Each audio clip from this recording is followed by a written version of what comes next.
Hello and welcome to another video. In this video I want to talk again about the now recently released Indiana Jones and the Great Circle. The recent release of Indiana Jones and the Great Circle has sparked a conversation among fans regarding its unconventional choice of a first-person perspective. While the game undoubtedly boasts impressive visuals, a captivating narrative, and a strong commitment to the Indiana Jones lore, its unwavering adherence to the first-person viewpoint feels like a missed opportunity, particularly for a franchise so deeply rooted in action and adventure, a genre that's undoubtedly synonymous with and has the third person perspective written all over it. Now, the developers behind the Great Circle clearly possess a deep love for the Indiana Jones franchise. The game exudes a palpable passion for the source material, evident in its meticulous attention to detail, authentic atmosphere, and engaging storytelling.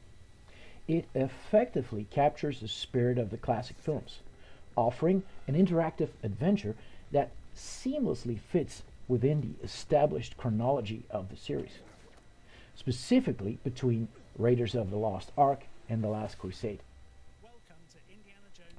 However, the game's persistent use of the first-person perspective presents a significant challenge to the overall experience.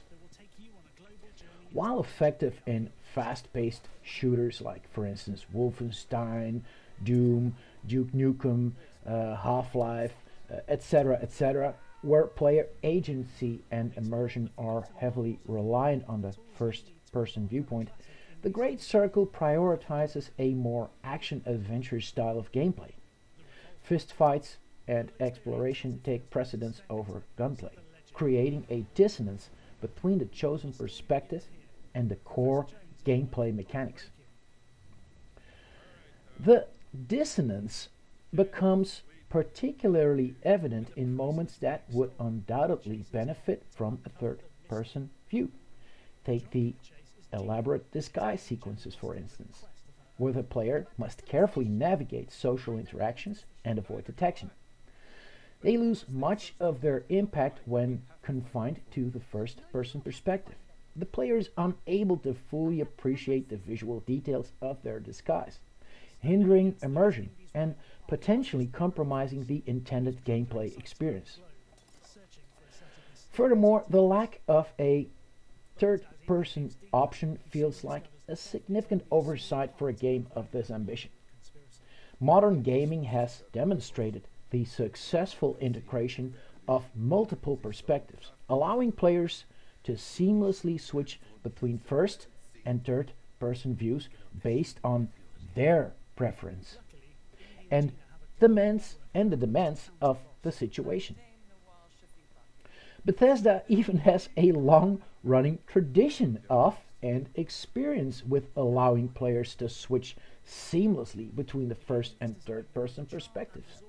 Games like Elder Scrolls Oblivion and Skyrim, Fallout 3 and 4, and Starfield serve as excellent examples of this approach, offering players creative freedom and control over their experience. In conclusion, Indiana Jones and the Great Circle is a commendable effort that undoubtedly captures the essence of the franchise. However, its unwavering commitment to the first-person perspective feels like a missed opportunity. For a game aiming for a AAA experience, the inclusion of a third-person option would have significantly enhanced player agency, immersion, and overall enjoyment. While the Great Circle is a decent game in its current form, it may have benefited from a more flexible approach to perspective, allowing players to experience the adventure in a way that best suits their individual preferences. Anyway, this was my take on the subject. What's your take? Or don't you have one? I, for one, am curious to know, so go ahead and comment down below. All right, folks, that's it for now. Thanks for hearing me out. Take care, and until next time.